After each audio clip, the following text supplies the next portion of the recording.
fixé par le département de la sécurité. À ma connaissance, à ce jour, je suis le seul à avoir reçu cette amende.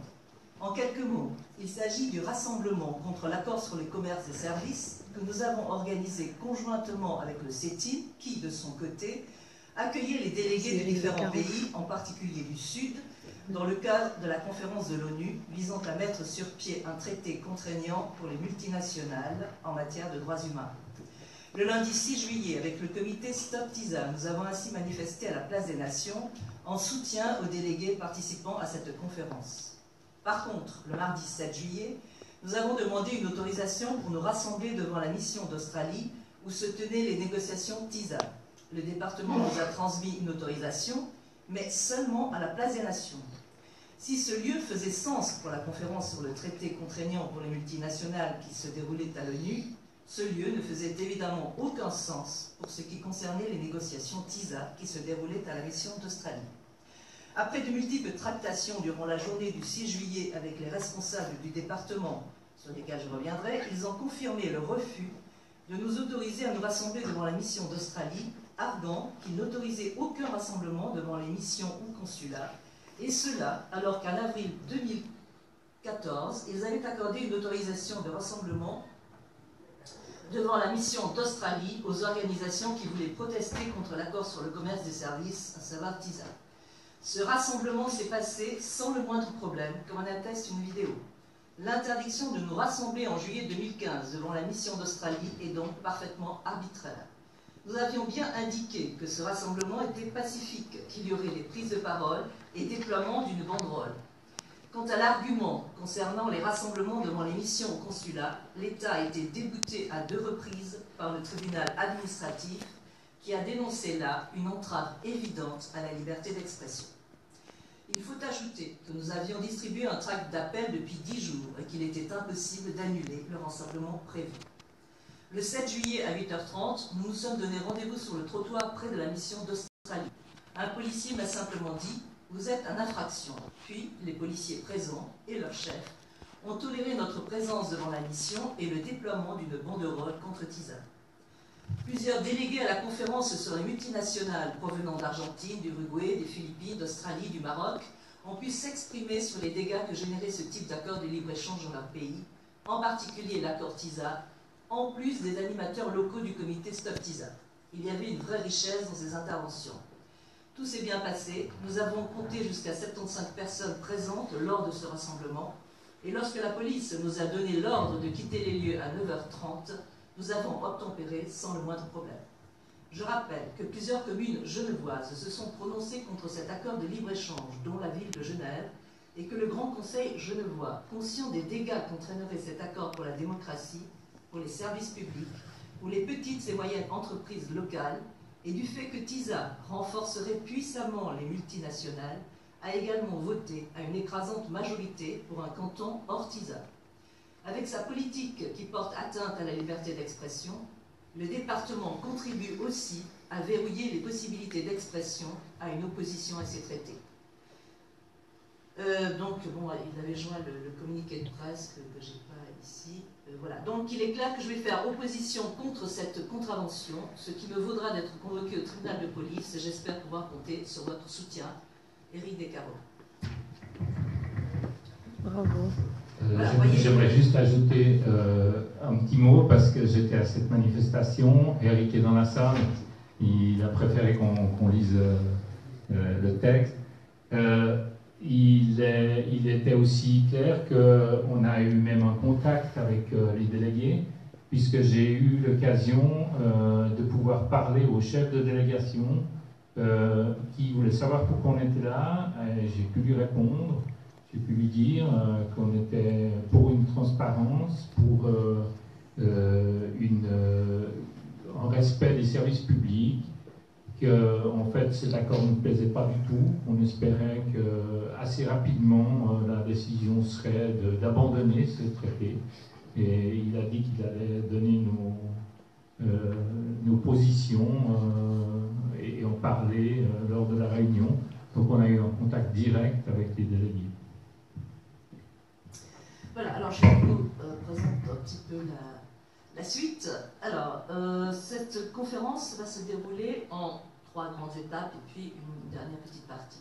La première étape concernera le contenu des accords en cours de négociation. La deuxième étape, les conséquences sur la vie démocratique et économique. Et la troisième partie, les conséquences environnementales et climatiques. À la suite de ça, nous présenterons l'actualité et le calendrier des actions. Et puis, bien sûr, j'espère que vous aurez assez de patience pour ça, nous vous donnerons la parole environ entre une demi-heure et 45 minutes. La première partie, 15 minutes, la deuxième, 10, la troisième, à peu près aussi un quart d'heure, donc à peu près 45 minutes pour le déroulement de la conférence, et à peu près la même chose pour vos interventions. Et nous sommes conscients que votre degré de connaissance sur les accords internationaux n'étant pas le même, vous aurez sans doute énormément de questions à poser. Alors je vous présente les 3 intervenants, ils interviendront chacun à leur tour, quelques minutes chacun, ils vous présenteront les sous-titres de leur intervention. Tout à fait à gauche, vous avez Gérard Scherer, à l'extrême gauche. Vous avez sur votre petite convocation, donc qui est membre du comité d'attaque et du comité Stop TISA. À ma gauche, Jacques Cambon, animateur du comité d'attaque 74 Genevois et du collectif Stop au gaz de schiste 74. Et à ma droite, Léo Hyde, qui est membre du syndicat international des services publics. Voilà, je leur donne la parole. Donc c'est... Par quelques... je me suis invité à me déplacer à mesure. Par quelques définitions et un peu d'historique, parce qu'on va essayer d'être bref là-dessus, mais je crois qu'il faut remettre les choses à niveau. Donc, contenu et définition de ces accords de libre-échange. Alors, d'abord, qu'est-ce que c'est que le libre-échange? Parce qu'à la limite, c'est un joli nom, libre-échange, tout ça, c'est des choses qui pourraient être sympathiques. Mais le libre-échange, c'est quoi? C'est la mise en concurrence de chacun contre tous au niveau mondial. Concurrence entre les pays, concurrence entre les régions, concurrence entre les entreprises, concurrence entre les hommes et les femmes. Pas les hommes entre eux, les femmes entre elles et les hommes contre les femmes aussi. Hein, oui, il y a ça aussi. Tout le monde, tous contre un et un contre tous, on pourrait dire. Alors, l'objectif du libre-échange, c'est que non pas que le meilleur gagne, mais que le moins cher gagne. C'est ça le final. Et l'ennui, c'est que le moins cher, ça, si vous me permettez l'expression, ça a un prix d'être le moins cher. Ça a un prix, bien sûr, qualitatif, sur la qualité de ce qu'on fournit comme produit ou comme service. Ça a un prix social, évidemment, sur les gens qui produisent ces choses-là. Ça a un prix écologique, environnemental. Mais tout ça, ça ne concerne pas, évidemment, les gens qui prennent les grandes décisions au niveau des multinationales. Alors eux, ils veulent faire absolument du libre-échange.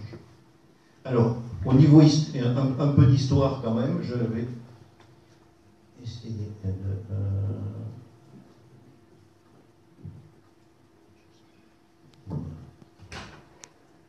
d'écrire les dates parce que comme ça, ça sera peut-être un peu plus facile. Voilà. Sans remonter, on ne va pas remonter à Adam Smith, hein, qui est quand même pas l'inventeur, mais le premier qui a théorisé le libre-échange. Après la guerre, entre 1947 et 1994, s'est mis en place le GATT. Hein. Vous avez derrière moi l'explication de tous ces acronymes. Le but de cet arrangement, de cet accord, c'était de réduire les droits de douane sur les échanges de marchandises, ce qu'on appelle les échanges de biens, et de biens non agricoles, c'est-à-dire tout ce qui était industriel. Ça a fonctionné bien, ça a permis d'ailleurs notamment aux Chinois de devenir l'atelier du monde. Ça a fonctionné bien pour les entreprises, ils se sont dit qu'il faut aller plus loin. Donc ils ont créé en 1994 l'Organisation mondiale du commerce, l'OMC, bien connue à Genève, avec 2 objectifs: étendre la libéralisation donc aux produits agricoles et aux services. Et je rappelle que les services, c'est un nom très large. Et services, tout ce qui n'est pas produit. Donc le commerce, c'est un service. L'industrie, d'ailleurs, la fabrication industrielle, c'est un service. Mais de même que les services dits environnementaux, ou ce que nous appelons, nous, les services publics. Tout ça, c'est un service. Donc il fallait libéraliser ça. Et puis éliminer les barrières non tarifaires aux échanges, parce que on peut effectivement empêcher la circulation en mettant par exemple des normes. Nous, les méchants européens, on met des normes pour interdire les OGM, par exemple. Les Américains considèrent que c'est vraiment un obstacle non tarifaire insupportable. Bon, tout ça, ça se discutait donc au sein de l'OMC, où l'OMC, il y a 150 et quelques pays, je ne sais plus le chiffre exact, mais enfin, il y a beaucoup de monde à l'OMC, et puis un pays, c'est une voix, et puis c'est public. Alors, au bout d'un moment, ça a craqué parce que les pays émergents se sont aperçus qu'ils étaient le dernier de la force, donc ils allaient y perdre, et dans les pays plus développés, ce sont les opinions publiques qui se sont un peu saisies du problème et qui ont dit que ce truc-là, on n'en veut pas. Donc en 2006, ce qu'on a appelé la GCS, l'accord général sur le commerce des services, j'insiste toujours, c'est le commerce des services, et les services, ce sont un commerce. La santé, c'est un commerce, l'éducation, c'est un commerce. Ça a été bloqué. Et à ce moment-là, l'Union européenne et les États-Unis, en particulier, se sont dit, bon, puisqu'on n'arrive pas à faire ça au grand jour avec tout le monde, on va faire ça entre bons amis, entre vraiment bons amis, et dans le secret, comme ça on arrivera peut-être à quelque chose. Et ils ont démarré toute une série d'accords bilatéraux ou plurilatéraux. Alors, les accords qui sont aujourd'hui en cours les principaux accords en cours de négociation, parce qu'il y en a déjà qui sont signés, mais ceux qui nous concernent aujourd'hui, voilà la liste. Alors d'abord, nous avons le CETA, ou AECG. Alors en français, AECG, c'est Accord économique et commercial global, CETA étant la même chose en anglais, entre l'Union européenne et le Canada. Je vous donne juste la liste avec les noms, vous sachiez de qui on parle. Donc quand on parle CETA, c'est l'Union européenne et le Canada. Ensuite, nous en avons un autre qui est multiforme, ou plutôt multinom, TAFTA, qu'on appelle aussi PTCI, TTIP, GMT. TAFTA, c'est Transatlantic Free Trade Agreement, donc c'est accord transatlantique entre l'Union européenne et les États-Unis.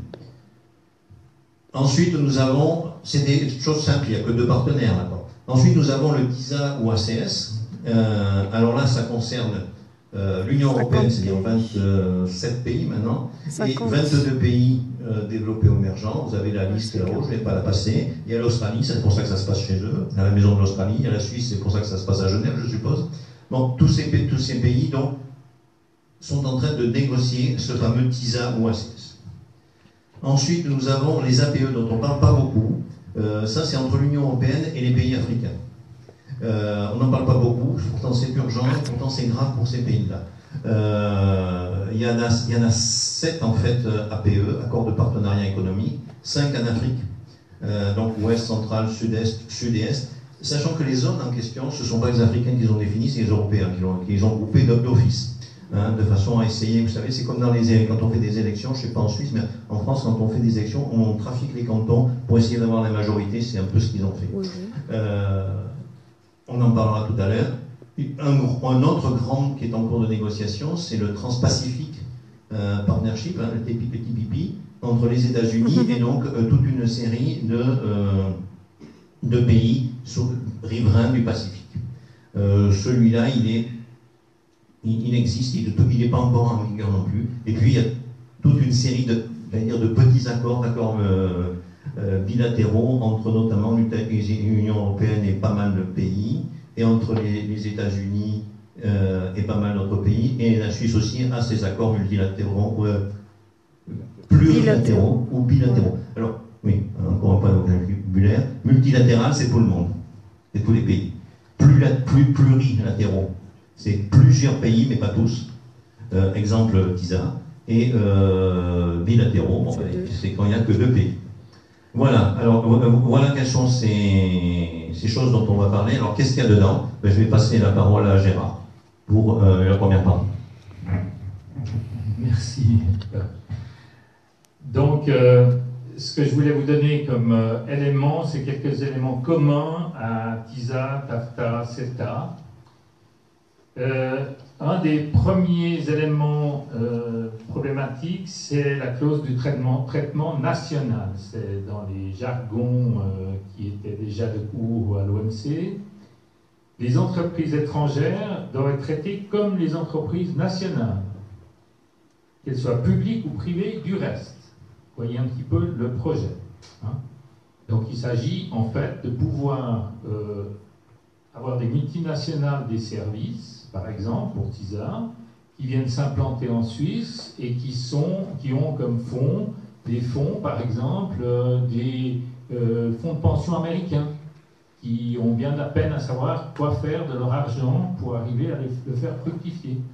Donc voilà, vous avez l'hôpital de la Tour à Genève, c'est un peu une chose comme ça, quoi.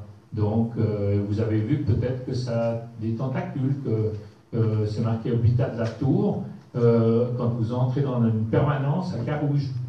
Une petite écriteau, hôpital de la Tour. Intéressant. Bon, c'est comme ça. Donc, peut-être que ces traités ne sont pas forcément utiles parce que ça marche quand même comme ça déjà avant les traités. Hein. C'est un des problèmes, c'est qu'on a l'impression que traité ou pas, on va dans ce sens. Hein. Alors les traités, c'est accélérer tout ça. Quel est le deuxième point commun? Les listes négatives. Les listes négatives, c'est en fait quelque chose de nouveau. Avant, on faisait une liste des services qui allaient être libéralisés. Maintenant, on fait le contraire. Tous les services sont libéralisés, sauf ceux qu'on mettrait dans une liste négative. Donc, c'est des exceptions éventuelles à la libéralisation tout azimut. C'est donc une nouveauté de ce type de traité. Et puis, il y a une autre clause qui est assez terrible, qui s'appelle l'effet cliquet en français, Watcher. Et ça signifie qu'en fait, au moment où une libéralisation a été acceptée quelque part, on ne revient pas en arrière. Hein, c'est-à-dire que si on a accepté la libéralisation des universités, eh bien, on ne revient pas à des universités uniquement nationalisées. On ne renationalise pas des universités déjà privées.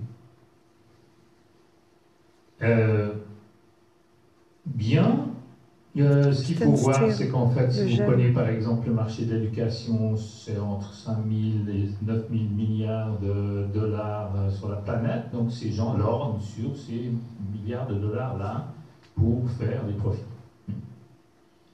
Même chose pour la pharmacie, 1 000 milliards de dollars, par exemple, pour donner un autre exemple. Bien, alors TISA est organisée, parce que j'aimerais un petit peu me focaliser sur TISA, puisque la soirée, elle parle essentiellement, enfin on avait décidé de mettre ça en avant. La Suisse en fait partie, les autres traités pour l'instant pas en tout cas. Et les annexes, donc ils font partie des négociations, c'est pas signé.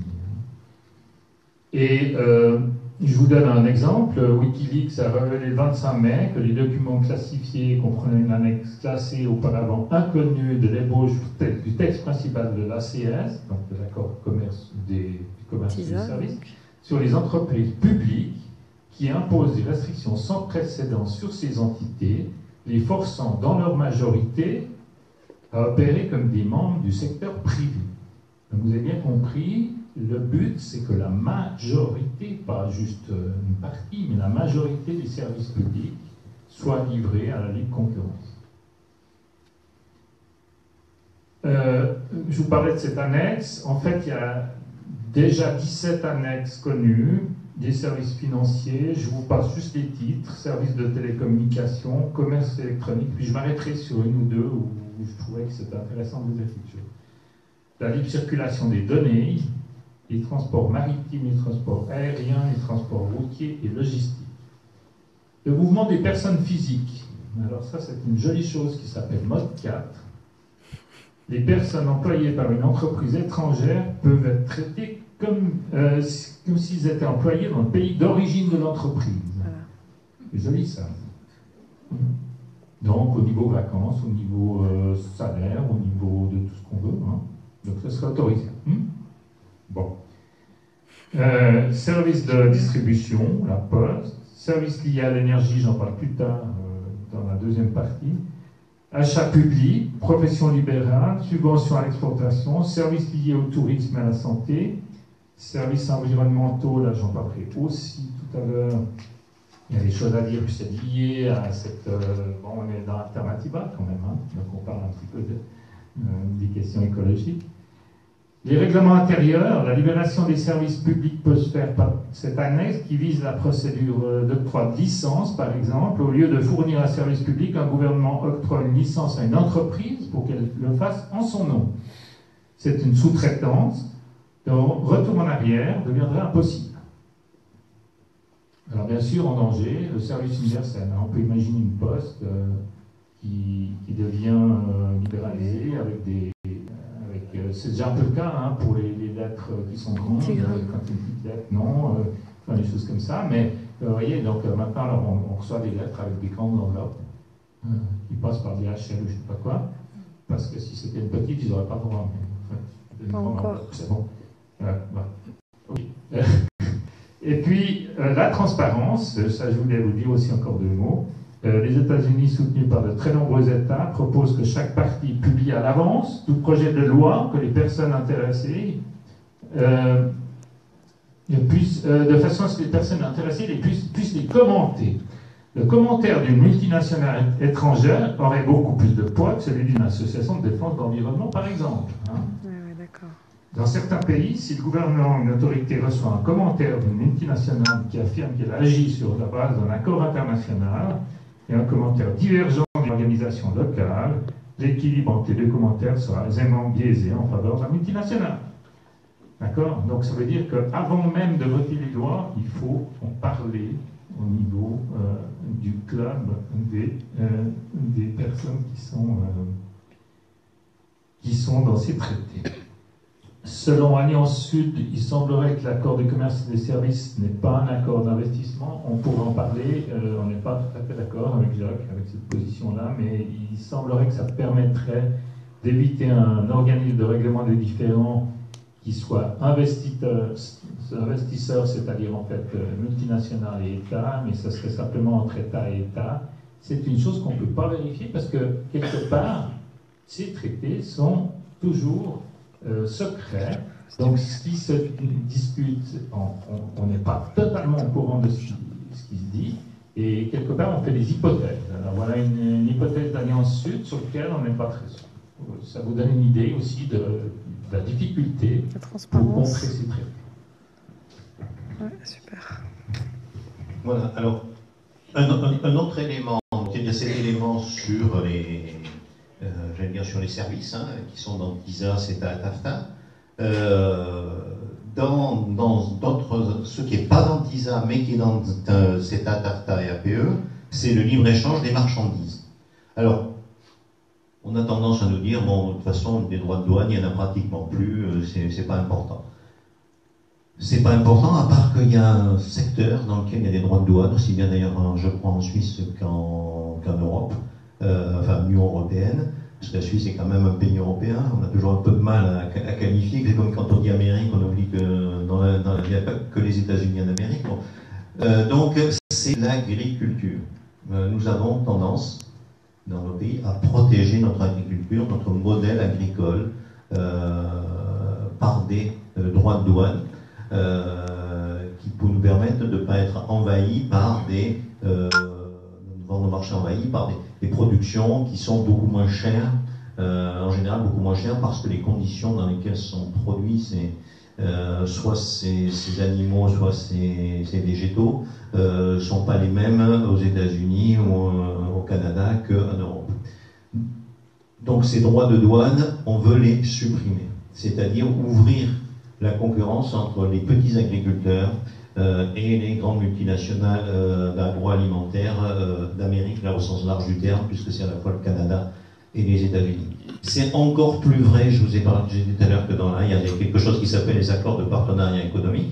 Actuellement, l'Europe est en train d'essayer d'imposer ça aux pays africains. Il faut savoir que les pays africains, aujourd'hui, sont soumis à un accord qui s'appelle l'accord de Lomé, qui était très généreux à l'époque, qui consistait à dire, bon, vous êtes des pays moins avancés, donc l'Union européenne ne vous mettra pas de taxes sur vos produits quand ils rentrent dans l'Union européenne. Par contre, vous pouvez mettre des taxes sur les produits européens pour protéger, par exemple, vos élevages de poulets, votre production de riz ou des choses comme ça. Ben ça, Alors, en prenant un prétexte d'ailleurs un peu fallacieux, qu'il y a des gens qui produisaient des bananes en Amérique latine qui se sont offusqués parce qu'ils payaient des droits de douane quand ils avaient, alors que la Côte d'Ivoire, les bananes de Côte d'Ivoire, par exemple, rentraient sans taxe en Europe. Ça a été le prétexte. Nation la plus favorisée, encore un vieux poncif, j'allais dire, de l'OMC. Bon, donc, on veut imposer, avec un ultimatum, je veux dire, quand je dis imposer, c'est pas un vain mot, hein, le colonialisme n'est pas mort. Les pays européens sont toujours des pays colonialistes, même si c'est du néocolonialisme. On leur dit, à partir de maintenant, si vous n'acceptez pas les accords, eh ben, vous allez payer des droits de douane quand vous rentrez dans l'Union européenne. Voilà. Voilà. Donc, droits de douane, c'est quand même pas négligeable sur l'aspect agricole. Et puis, il y a les fameux obstacles non tarifaires, c'est-à-dire ce que j'évoquais tout à l'heure, toutes les normes. En Europe, nous avons le principe de précaution, c'est-à-dire qu'un produit, normalement, ne peut être mis sur le marché que si on a démontré qu'il n'était pas dangereux. S'il y a des doutes, le doute doit profiter au consommateur et on doit interdire. C'est comme ça qu'on interdit les OGM, qu'on interdit la ractopamine, qu'on interdit les poulets lavés au chlore, toutes ces choses-là. Et bien tout ça, ce sont des barrières non tarifaires. Et donc il est prévu de les faire sauter, c'est-à-dire que les normes alimentaires, environnementales, etc. Vont être nivelées par le bas parce qu'il faudra que ce soit les mêmes aux États-Unis, au Canada et dans l'Union européenne. Donc on a ce deuxième élément, qui sont, j'allais dire, peut-être encore plus graves que les précédents, mais on retrouve aussi les produits alimentaires d'ailleurs dedans, et qui font que c'est tout notre mode de vie qui a été défini démocratiquement en Europe, qui risque de sauter, parce qu'il faudra s'adapter. Et dans les modes de vie, il y a le droit du travail lui aussi, qui est dedans. Faut pas l'oublier, c'est un obstacle, le droit du travail. Je vais vous donner un exemple tout de suite. Il y a une entreprise d'ailleurs française qui a attaqué, suite à un accord bilatéral Union européenne-Égypte, qui a attaqué le gouvernement égyptien parce qu'ils avaient augmenté le salaire minimum en Égypte. Donc ça leur faisait faire moins de profit. C'est comme ces gens-là qui s'appellent Veolia, autant dire le nom. Ils gèrent des problèmes de décharge d'eau, de fait, tout ce qui est services environnementaux. Ils attaquent actuellement l'Égypte. Parce qu'il y a cet élément-là, je pense qu'on reviendra dessus, mais dans les accords comme TAFTA et CETA, et apparemment pas dans TISA, mais je dis apparemment pas parce que c'est ce que j'ai expliqué Gérard tout à l'heure, on a du mal à savoir parce que on sait quel était le mandat de l'Union européenne pour aller à TISA. Et dans le mandat de l'Union européenne, ça y était. C'était la possibilité d'avoir un tribunal arbitral qui n'est pas un tribunal, qui est un système avec 3 arbitres qui sont nommés en général des avocats d'affaires et qui vont juger selon uniquement les règles de l'OMC les différends entre les investisseurs et les États. Et seuls les investisseurs peuvent attaquer les États, ça ne marche pas dans l'autre sens. Ils peuvent demander des dommages-intérêts, comme l'exemple que je citais de Veolia avec le gouvernement du Égyptien. D'Égypte. Voilà. Ben voilà. On va rester là, parce que time is over. Alors, on passe à la deuxième partie. C'est Léo White qui va nous parler des conséquences sur la vie démocratique et économique avec les normes sociales. Il va intervenir en anglais, mais vous aurez une traduction.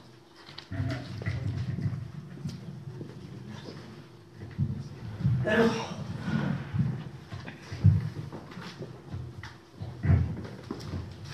oui, bonsoir tout le monde. Je suis vraiment désolé que je vais m'exprimer en anglais, mais finalement, ce sujet, c'est vraiment dans une autre langue et j'ai peur que si je vais parler en français, personne va comprendre.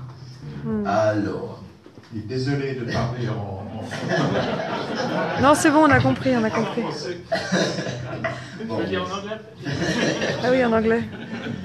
So 3 years ago, a colleague of mine came into work and he found this big fat envelope sitting on his desk, and he opened it up to find that it was leaks from the TISA agreement.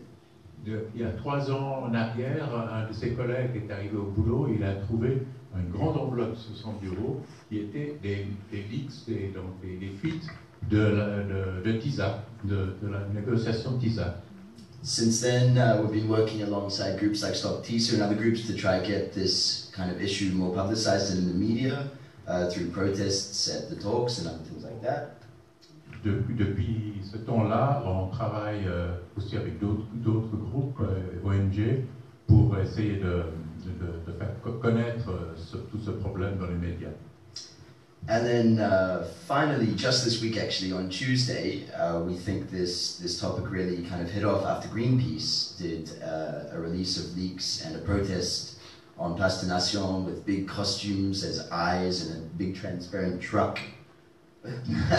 Et comme vous avez entendu, ce mardi, la chose a vraiment commencé à bien marcher avec les leaks et les manifestations de Greenpeace mardi dernier sur la place des Nations, sur les derniers leaks de TISA. And I think this moment is kind of when the subject of TISA has moved into the mainstream, because we've seen that there's hundreds of media organizations who have covered the story.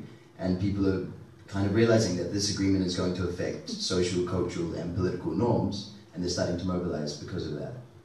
Et cette action a été suivie par des centaines de médias, et ils ont vraiment l'impression que cette fois-ci, ils ont réussi à faire comprendre à une partie du public les effets que ça va avoir sur les normes environnementales, culturelles, etc. We all are concerned about deals like TTIP and CETA, but unlike these deals, TISA deals with services, public services, which actually play a key role in defining social, cultural and political norms.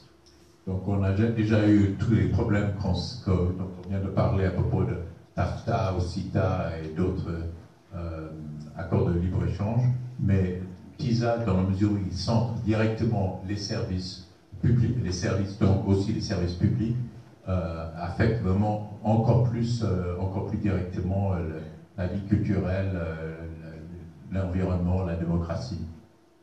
For example, there's some social norms like labor protections, which could really be undermined by TISA. In paragraph 4 of the Domestic Regulation Annex, there's an exception which says that any legislation cannot be more burdensome than necessary. Donc, notamment les législations sur le travail pourraient être très facilement attaquées parce qu'il y a l'article numéro 4 qui spécifie que toute législation ne doit pas être plus lourde que nécessaire. And of course, this kind of language is typical of what we see throughout TISA. It's cannot be more burdensome than necessary. Well, necessary is different depending on if you're a worker who's being protected by the regulation, or if you're the corporation who has to pay for that worker to be protected. Donc ça c'est typique du langage de cet accord, parce que ça veut dire plus lourd que nécessaire. Évidemment c'est différent pour s'il s'agit du patron qui trouve que ça très lourd, ou bien l'ouvrier qui va être protégé par cette législation qui ne le trouve pas lourd du tout. There's also some other attacks on norms that we see in TISA. For example, on the subject of culture, I come from New Zealand, where for generations we have abused native Maori population. Oui, concernant la culture, il y a aussi des grands dangers. Par exemple, lui, il vient de la Néo-Zélande, où pendant des générations, les indigènes Maoris de Nouvelle-Zélande ont été opprimés. Mais curieusement, il y a 10 ans, on a commencé une chaîne de télévision qui s'était que pour les Maoris, que pour les émissions sur le sujet de ces cultures-là. Mais à mon avis... Il parle français. Voilà. Merci Léo. Vas-y, continue. À mon avis, sur un accord comme TISA, ça pourra poser un problème parce qu'il y a des multinationales qui font la télévision Hollywood, quoi, qui vont dire voilà, ça c'est discriminatoire contre notre émission, il faut donner le même argent à les deux. Et ça pose un problème parce qu'on ne peut pas garder ces protections pour raisons sociales, pour raisons culturelles. Enfin, il y a plein d'autres problèmes, bien sûr, par exemple les finances, si on ne peut pas mettre le vrai contrôle sur les finances, Even the IMF, c'est quoi le mot? FMI. Ouais, même la FMI, elle a dit qu'après les crises, il faut avoir de mieux contrôle sur la finance. Mais sur un accord comme TISA, ça sera vraiment difficile de faire. Et ouais, c'est dangereux, quoi. Oui, finalement, le truc, c'est que le service public, c'est vraiment un truc qui définit tout ça, le social, le culturel, le political. Et je pense qu'à la base, si on pense que ça, c'est un truc pour le change, c'est pas une bonne perception de service public. Je n'ai pas compris ce qu'il voulait dire. Merci Léo. Je repasse la parole à Jacques. Un micro, c'est pas assez. Bravo! C'est lourd ce qui est. Surtout quand on a une épaule qui ne marche pas. Alors, on a vu un petit peu les impacts sociaux qu'on pouvait espérer, regretter. Et les impacts économiques maintenant, au sens général. Bon, j'ai déjà un petit peu évoqué sur les produits agricoles. Effectivement, on va voir arriver des produits agricoles à bas prix, de mauvaise qualité, qui vont concurrencer les productions. C'est-à-dire que ce qui est un peu en péril, je veux dire les secteurs qui sont fragiles, comme par exemple le lait ou la viande qui sont actuellement en crise, on va avoir des tonnes de viande qui vont arriver des États-Unis ou du Canada, pays africains, tout ce qui est vivrier, les poulets, les choses comme ça, vont se retrouver aussi avec des produits pas chers, et comme on va le voir aussi, il y a une pression sur les salaires, puisqu'il y a concurrence aussi avec les pays moins chers, donc résultat, les gens auront moins d'argent, donc ce sont toutes nos filières fragiles aujourd'hui qui vont souffrir, aussi bien d'ailleurs dans l'agriculture que dans l'industrie. Les PME, il faut savoir que par exemple en France, pas en France, dans le monde, il y a 80% des échanges mondiaux en valeur qui sont faits par les multinationales. Le 20% c'est les PME. C'est pas les PME qui vont bénéficier pour aller vendre leur gruyère du côté des États-Unis. Donc on va voir les modèles d'agriculture familiale et les modèles de qualité. Je pense au bio, je pense au circuit court, je pense aux appellations d'origine protégée. Alors dans le CETA, les négociateurs se vantent d'avoir sauvé, je ne sais plus exactement, 147 je crois appellations, mais ça représente 10% des appellations de l'Union européenne, c'est-à-dire pas grand-chose. Et en plus, elles ne sont pas vraiment sauvées parce que les Canadiens ont bien dit vous gardez vos appellations, mais nous on ne fera pas la police à votre place. Hein. Donc ça veut dire que si quelqu'un fabrique du comté ou du gruyère au Canada, il faudra que les producteurs européens fassent un procès là-bas, eux. Donc ça va pas être facile hein, pour des petits producteurs. Donc on va avoir cet aspect-là économique sur les produits, donc une déferlante, j'allais dire, de produits pas chers et de mauvaise qualité. Même chose sur les services. On va avoir la concurrence des multinationales, de la distribution, de l'éducation. Ça existe, hein, les multinationales de l'éducation, de la santé, etc., qui vont arriver et qui auront droit au même traitement que les sociétés, que les entreprises, même publiques. C'est-à-dire que, par exemple, une ville qui aujourd'hui donne des subventions à son hôpital public ne pourra plus, parce que l'hôpital privé qui va être à côté va dire moi je veux les mêmes subventions, et au terme de accords ils seront obligés de les donner. Comme ils ne pourront pas les donner, ils ne donneront plus à personne, et donc les hôpitaux publics vont fermer.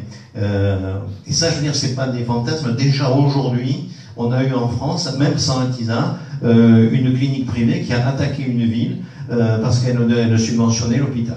Donc c'est pas des fantasmes qu'on a, c'est tout des réalités.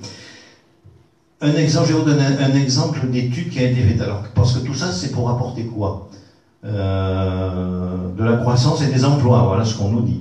Alors, il y a une université à Tufts, aux États-Unis, qui vient de faire une étude sur le CETA, celui donc avec le Canada.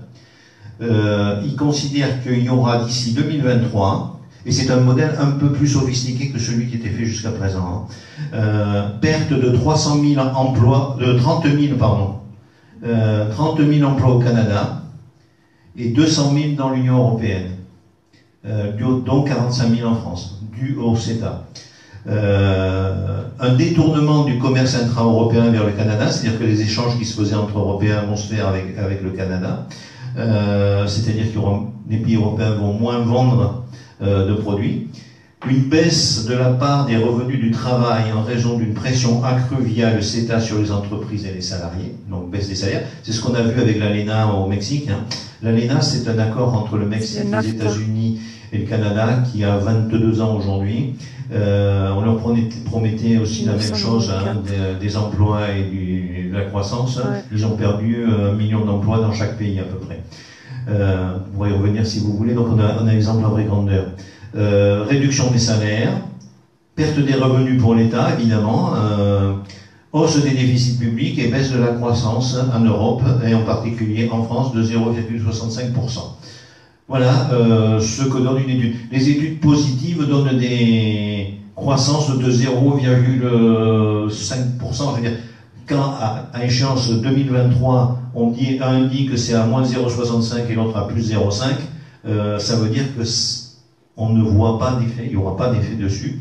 Il est impossible de le prévoir précisément. Voilà, donc sur l'économie, c'est une récession qu'on attend, comme ça s'est passé, je le disais tout à l'heure, pour le Mexique avec l'ALENA. Pour le Mexique, le Canada, les USA. Alors on passe à la troisième partie, les conséquences environnementales et climatiques. Gérard, sur les normes sanitaires et environnementales. Oui, voilà. Alors, sur la question des normes sanitaires et environnementales, vous pensez bien que ces accords, et TISA en particulier, sont un moyen de finalement éliminer toutes les normes qui étaient des normes choisies et démocratiquement choisies. On apprend, je vais vous donner 2 exemples, on apprend le 20 septembre que Wikileaks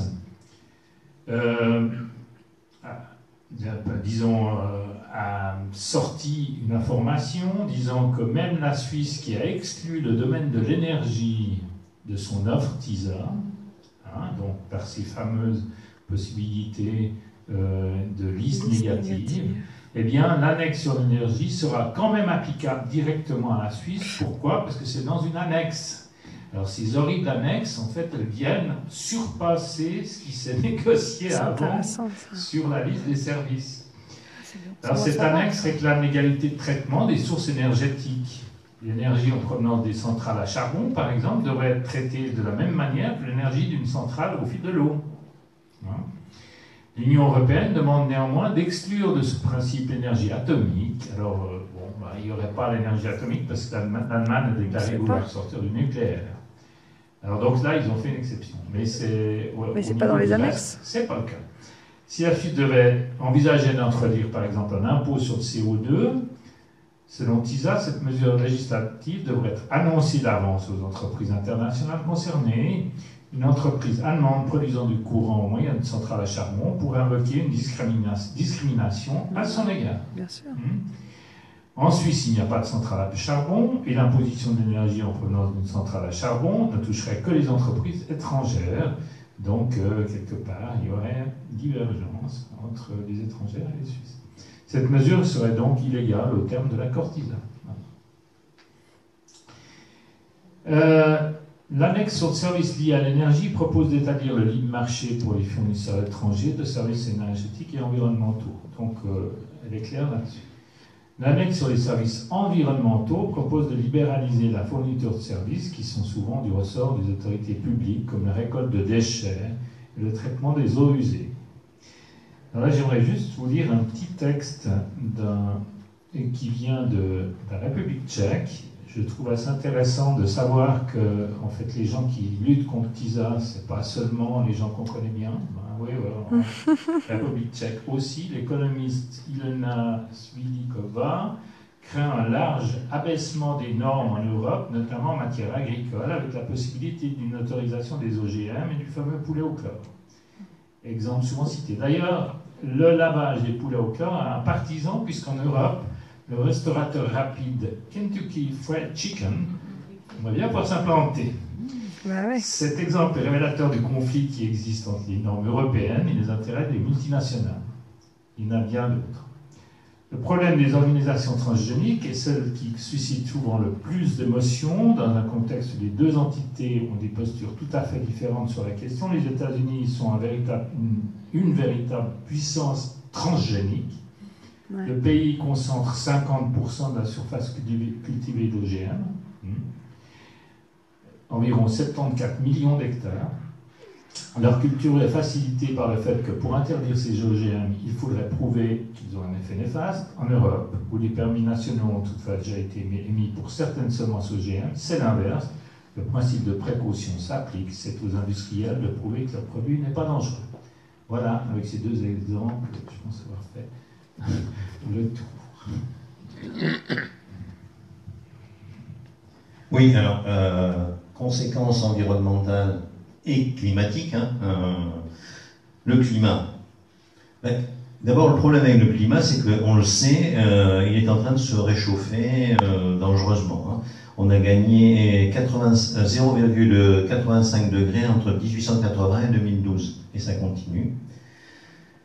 Ce sont les activités humaines qui sont la principale cause de ce réchauffement, avec l'émission des gaz à effet de serre. Aussi un seul chiffre, en 2015, plus de 32 milliards de tonnes d'équivalent CO2, plus de 32 milliards de tonnes. En 1975, c'était 16 milliards. C'est-à-dire on a doublé, et ça continue. 2016 sera pire que 2015. Et aucune mesure concrète, c'est ce que racontait tout à l'heure notre collègue après la COP21, aucune mesure concrète n'a été prise. Donc on a un vrai problème de climat. Alors, pourquoi est-ce qu'on peut dire que le libre-échange nuit au climat? Le libre-échange, ça consiste à aller chercher, ce que je vous disais tout au début, le moins cher. Le moins cher, on va le chercher là où il est. Et généralement, c'est à l'autre bout du monde. Parce qu'à l'autre bout du monde, il y a des gens qui sont mal payés, il y a des règles qui ne sont pas respectées en matière d'environnement, donc ça revient moins cher de produire. Donc on va transporter, par principe, davantage de marchandises. Transporter, ça veut dire qu'on va avoir des camions, des porte-conteneurs, des avions qui vont circuler en transportant de plus en plus de produits. C'est ça le libre-échange. On dit tout à l'heure, ce qui était intra-européen, ça fait moins de distance que quand on va aller au Canada. Donc ça fait plus de gaz carbonique émis par le seul fait du libre-échange. Un détail d'ailleurs, au cours de la COP21, les échanges internationaux, c'est-à-dire ce qui est consommé par les avions et les bateaux qui font les échanges internationaux, n'ont pas été pris en compte. Il n'y a pas d'objectif là-dessus. C'était trop. Donc, il y a ça. Ensuite, on va aller vers plus d'agriculture industrielle. Parce que, ce qu'on disait tout à l'heure, là aussi, ça va être le moins cher dans l'agriculture industrielle et revient moins cher que l'agriculture paysanne. Moins cher en coût de production. Mais l'agriculture industrielle, c'est davantage aussi d'engins agricoles, davantage d'engrais chimiques, de pesticides, d'herbicides, de produits, tout autant de produits qui sont dangereux pour l'environnement, et des élevages aussi de plus en plus concentrationnaires, des 1000, 2000, 3000 vaches dans une ferme, en matière d'émissions là aussi de méthane, mais aussi de nitrate, de gaz carbonique, et donc augmentation encore des gaz à effet de serre dû au libre-échange. Cette agriculture, non seulement elle sera industrielle, mais elle va être mondialisée, c'est-à-dire qu'on va aller là aussi produire là où c'est moins cher, là où la terre est moins chère, là où les salaires sont moins chers. Donc on va beaucoup produire dans les pays du Sud, on va prendre les terres, puisque ça, soi-disant, elles appartiennent à personne. Il y avait bien des gens qui s'en servaient, qui vivaient avec, mais ça fait rien, ils n'avaient pas de titre de propriété, on les envoie promener. Et on va produire loin, donc un temps, et puis après on va stériliser la terre. Donc stérilisation de terre et déforestation au sud. Et chez nous, on va construire allègrement, continuer à construire des parkings, des aéroports et des tas de choses comme ça pour donc cycle du carbone, cycle de l'eau aussi très important pour le climat qui va être perturbé.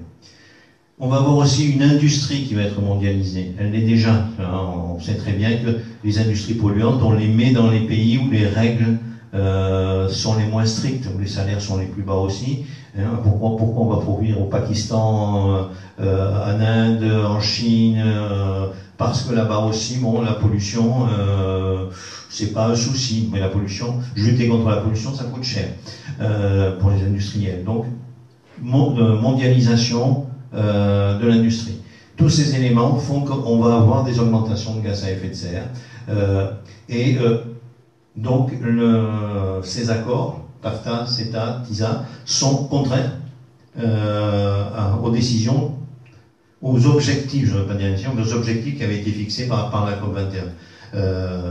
Nous, on avait un mot d'ordre qui était TAFTA ou climat, il faut choisir.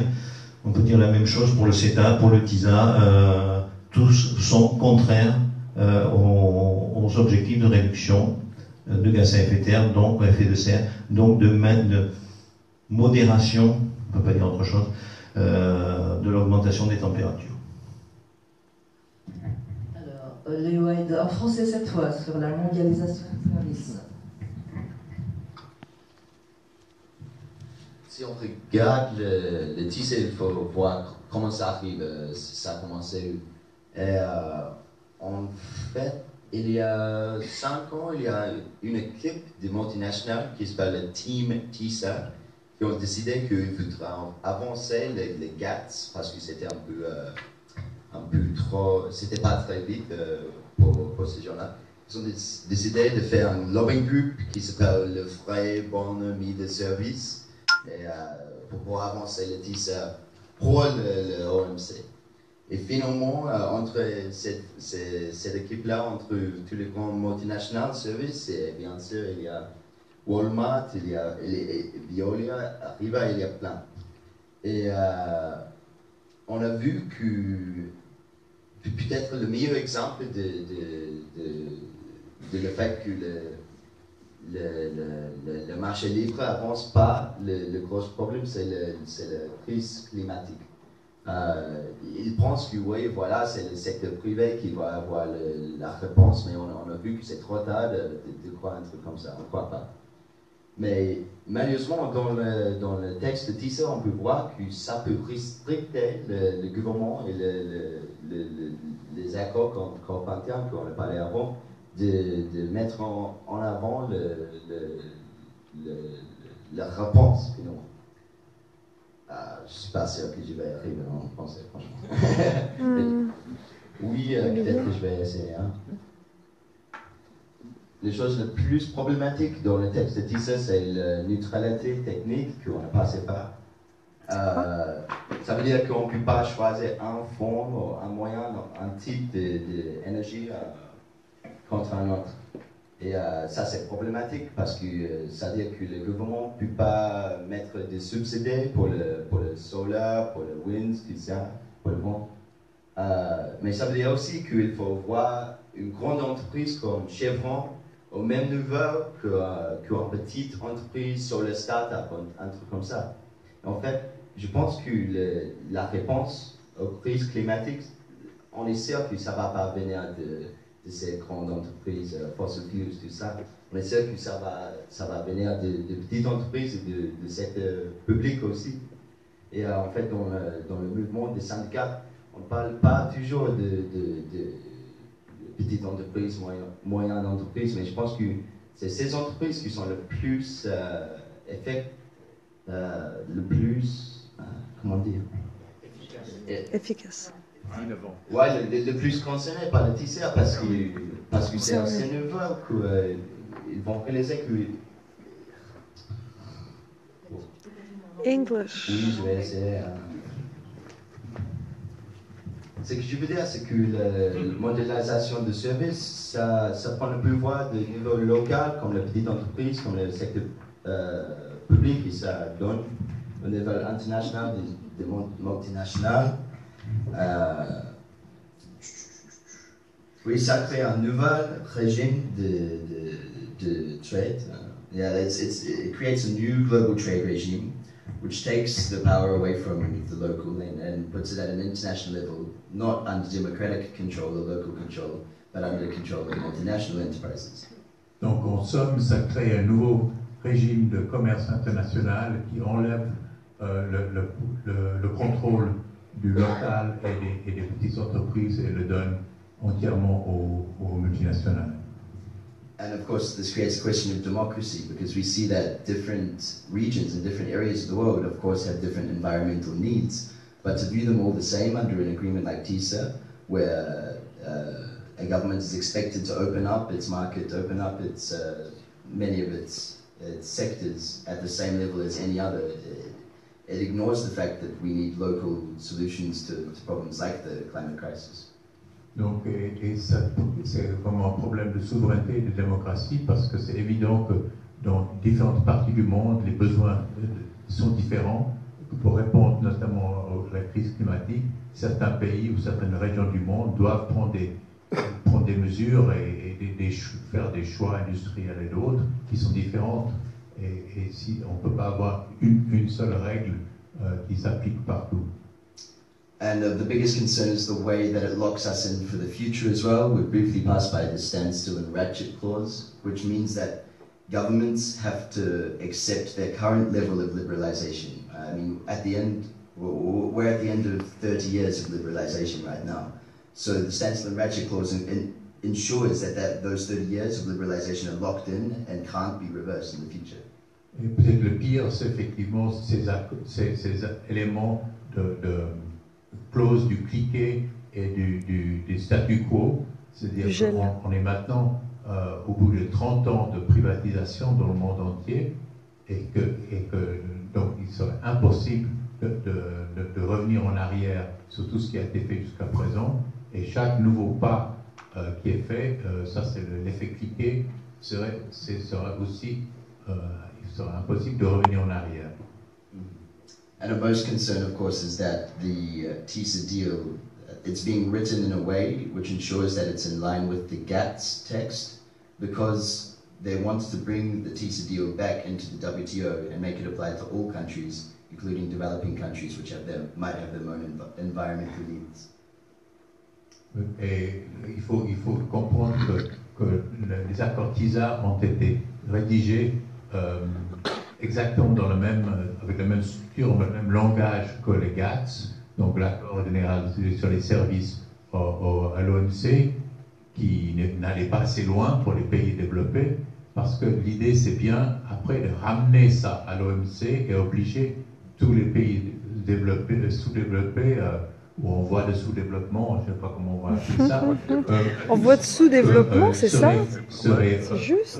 Alors, obligés d'accepter ces accords qui ont été faits entre les pays riches. So I think, just to end on that point, I think that the fight back has to be at the local level, as we've seen through initiatives like the Stop TISA Zones, and it also has to be at the international level by international groups like Greenpeace and other NGOs who can kind of focus that attention on the environment and highlight public concerns on those points. Et donc, pour finir sur la question des résistances, je pense qu'il faut à la fois des résistances locales, notamment, par exemple avec les zones ou les villes qui sortent de TISA, qui déclarent leur position à TISA, et en même temps une action internationale par exemple par des groupes comme Greenpeace qui peuvent attirer l'attention du public au niveau mondial au problème. Voilà. Alors, un dernier petit mot sur la financiarisation de la nature, qui est rendue possible par ces traités. La financiarisation, c'est quoi? C'est la possibilité de créer des actions au sens financier du terme. Il ne s'agit pas d'agir, il s'agit de spéculer. De spéculation. Des actions de protection de la nature qui sont négociables en bourse d'ailleurs, qui sont des permis de polluer. Ça existe déjà, on le connaît sur le carbone. Il faut savoir qu'aux États-Unis, ça c'est valable sur tout. C'est valable. Par exemple, vous voulez construire un aéroport. Allez, je prends un exemple. Vous voulez construire un aéroport quelque part du côté de Nantes, et vous avez un petit animal qui s'appelle le campagnol amphibie, qui est une espèce protégée. Patatras, vous ne pouvez plus construire votre aéroport, ça vous crée des ennuis. Bon, il y a aussi d'autres personnes qui vous créent des ennuis, mais il n'y a pas que le campagnol.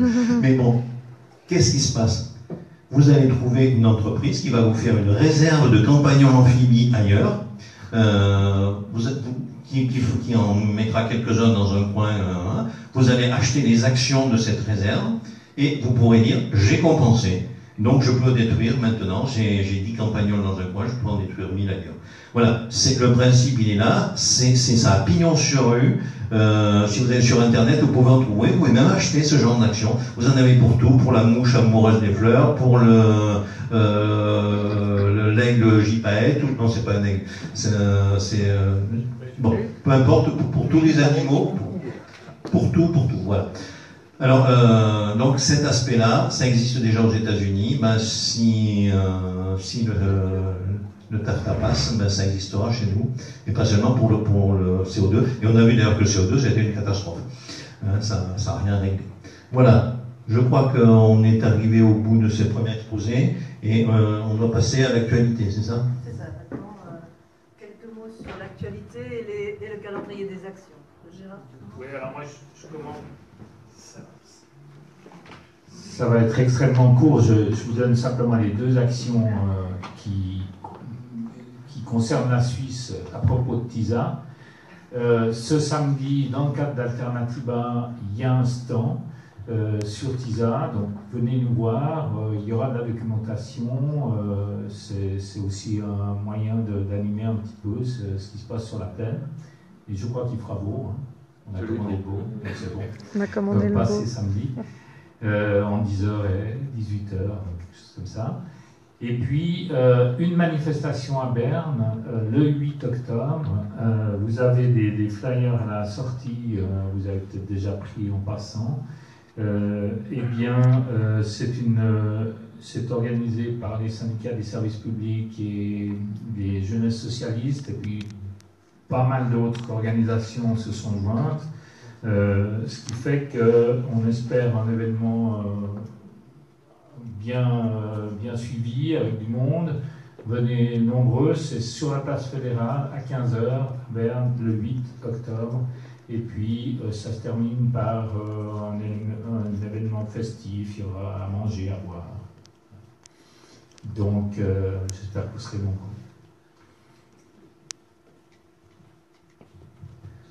Alors sur les autres éléments, d'abord le calendrier, j'allais dire officiel. Je vous ai mis l'année dernière, vous pouvez commencer à lire si vous voulez. Je pense que ça doit être visible, tout ce qui est en train de se mettre en place. Mais il faut savoir qu'on a des urgences. Hein. Le CETA, mais il y a le feu au lac. Le CETA, donc celui avec le Canada, il a été ce qu'on appelle paraphé, discuté. Donc maintenant, on en est au stade de l'approbation. Il y a des gens qui sont contre, heureusement, hein, c'est pas tout négatif. Le Parlement wallon de Wallonie en Belgique, le Parlement des Pays-Bas, le Parlement du Luxembourg ont déjà pris des positions négatives contre cet accord, mais ça suffit pas. Hein.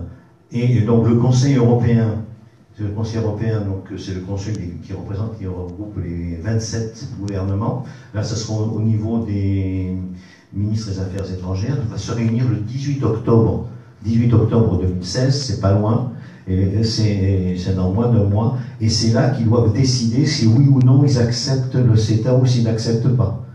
Hein, et donc là, il y a un enjeu énorme. Il y a quelques pays qui sont contre, mais qui sont des petits pays, comme l'Autriche, et les autres, l'Allemagne, la France, l'Italie, apparemment sont pour. On est en train d'essayer de faire un maximum d'actions pour convaincre nos parlementaires de dire, comme les parlementaires belges ou luxembourgeois au gouvernement, ne signez pas cette chose-là, on ne veut pas que vous le signiez, parce qu'après il faudra que ça passe à l'approbation des parlements.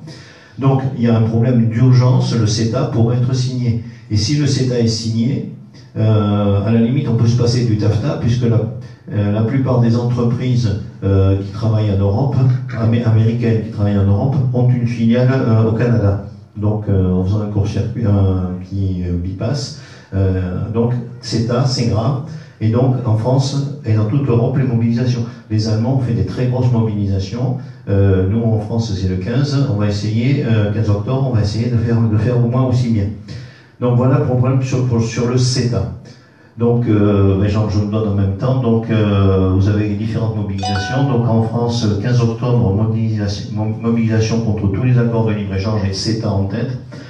Ici, ça va se passer dans la région. Il y aura une grande mobilisation, bien sûr, à Paris, mais il y aura une mobilisation régionale qui va se tenir à Annecy, où il y aura au moins la Savoie et la Haute-Savoie, et peut-être même des gens de l'Ardèche et de Lyon qui vont venir. Donc, ensuite, le TAFTA. Alors, le TAFTA, vous avez peut-être entendu dire que le TAFTA, c'est comme si c'était fini, il était mort, hein, c'est ce qu'a dit monsieur Gabriel, le vice-chancelier allemand, je pense. C'est ce qu'a dit en France monsieur Feckel, qui est le ministre du Commerce. En fait, tout ça, c'est de la communication, c'est du mensonge, ce qu'ils sont en train de faire, parce que ceux qui disent, pour que ce soit une valeur, il faut qu'ils le disent au sein du fameux Conseil européen. Donc on va retomber sur la date du 18 octobre, où il y a un Conseil européen, et où le président de la Commission européenne va poser la question, qu'est-ce qu'on fait? On continue pas? Et là, jusqu'à présent, dans ce Conseil, ni l'Allemagne ni la France n'ont demandé qu'on arrête. Et il ne suffit pas qu'un pays demande qu'on arrête. Alors là, je ne vais pas rentrer dans les procédures, c'est extrêmement compliqué. Il y a actuellement des disputes pour savoir si ce type de discussion cette décision se prend à la majorité qualifiée ou si ça se prend à l'unanimité.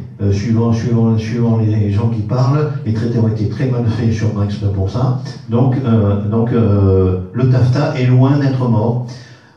Il est un peu calme parce qu'aux États-Unis, ils ont autre chose à faire en ce moment. Ils ont des élections. Mais quand on entend M. Hollande dire que le TAFTA c'est pas bien, en l'état, et quand il précise sa pensée, c'est parce que les États-Unis n'ouvrent pas encore assez leurs frontières. Le gros point d'achoppement entre l'Europe et les États-Unis sur le TAFTA, ce sont les services, notamment l'eau, l'électricité, en fait tous ces services qui aux États-Unis sont réservés aux entreprises américaines. Hein, il y a le Buy American Act qui fait que par exemple Veolia ne peut pas directement soumissionner pour desservir une ville à eau. Une ville américaine à eau est obligée de passer par une filiale locale. Bon, ils ont trouvé des astuces, mais enfin ça les gêne. Donc, et ça, les Américains ne veulent pas le lâcher, parce que, surtout pas en période électorale. Donc, le TAFTA, on a un peu de temps, mais il est loin d'être mort. Les APE, moi aussi, même si, effectivement, bon, on a un petit peu mauvaise conscience, nous, dans l'Union européenne, parce qu'on les a négligés et que les Africains vont s'en prendre, pardonnez-moi l'expression, plein la gueule. Il y a un ultimatum qui a été posé par l'Union européenne et les Africains, en leur disant, vous signez au 1er octobre, ou bien on met des taxes. Aux dernières nouvelles, on espère, le président de la Commission internationale au Parlement européen a dit qu'ils allaient repousser l'ultimatum au 1er février, mais il a dit, c'est pas encore fait. Donc les APE, les Africains sont sous le coup d'un ultimatum, parce que certains ont signé, d'autres pas, et puis bon, notamment la Côte d'Ivoire, le Ghana, le Nigeria ont signé, et il est prévu que le Parlement européen approuve le 22 novembre 2016 les accords avec l'Afrique de l'Ouest. Parce que là, il y a suffisamment de signés. Voilà, donc on est avec des choses qui se précipitent, et c'est pour ça qu'il faut absolument se mobiliser. Bon, vous avez vu, bon, en Allemagne, ils ont quand même 17 septembre, il y avait 300 000 personnes dans les rues, dans les principales villes allemandes, en tout. Hein. C'était pas 300 000 à Berlin, mais c'était 300 000 en tout. Les Autrichiens, de mémoire, c'était 40 000, ce qui est pas mal parce que l'Autriche est quand même pas un petit pays. Bon, alors pourquoi Bratislava en Slovaquie? Parce que en ce moment, à Bratislava, les ministres des Affaires commerciales européens sont réunis, ils sont en train de parler du TAFTA, du TISA et du CETA, de tout ça. Donc, il s'agit de faire et les gens de Slovaquie sont en train de se bouger pour essayer de les contraindre un peu. Bon, vous voyez ensuite, il y a tous les pays qui sont en place. Donc, le 8 octobre à Berne, Gérard l'a déjà dit. Et donc, le 15 octobre en France. Et ensuite, le 9-20 octobre, il est prévu un rassemblement de toutes les autorités, c'est-à-dire de toutes les villes, les communes, etc., toutes les autorités locales qui sont déclarées hors TISA, hors CETA, hors TAFTA, de se retrouver tous à Bruxelles pour faire pression sur l'Union européenne. Voilà. Ben, je crois qu'il y a du pain sur la planche. Ouais, 2 éléments supplémentaires, puisqu'on parlait de façon générale. Il faut savoir qu'aux États-Unis, Trump, dans ses discours, dit que TAFTA, il ne le veut pas. C'est intéressant à savoir quand même. Et puis Hillary Clinton, du coup, elle ne voulait pas rester en reste. Donc elle a aussi annoncé que TAFTA, ce n'était pas du tout une bonne idée. Voilà. Alors c'est dans les discours, on sait ce que valent les discours des politiciens, voilà, mais ça peut éventuellement aussi ralentir, hein, on parlait de ralentissement, des décisions qui pourraient être rapidement prises. Dans un premier temps, on avait peur qu'Obama veuille liquider ça avant sa sortie. Le TTP. Ça devient un peu plus difficile. TPP. Par contre, il y a une chose, c'est que du coup TISA, c'est moins connu, c'est moins discuté partout, et il y a des signes d'accélération de TISA. Donc il faut être très très attentif et il faut réagir fort par rapport à TISA, parce qu'il n'est pas exclu que quelque part, on parle de ralentissement de TAFTA, éventuellement même de CETA, et puis que par la bande, tout d'un coup, TISA soit signé plus rapidement que prévu. Donc il va falloir être sacrément attentif à la suite. Voilà, juste avant de vous donner la parole, il nous reste à peu près une demi-heure. Je rappelle que vous avez de la documentation sur la table qui est à l'extérieur et que si vous voulez encore approfondir le sujet, vous vous adressez à Jacques qui a une grande littérature à vendre à disposition. Alors, on va vous donner la parole. Chloé va passer avec un micro dans la salle. Ouais, je finis le film. Peut-être on va prendre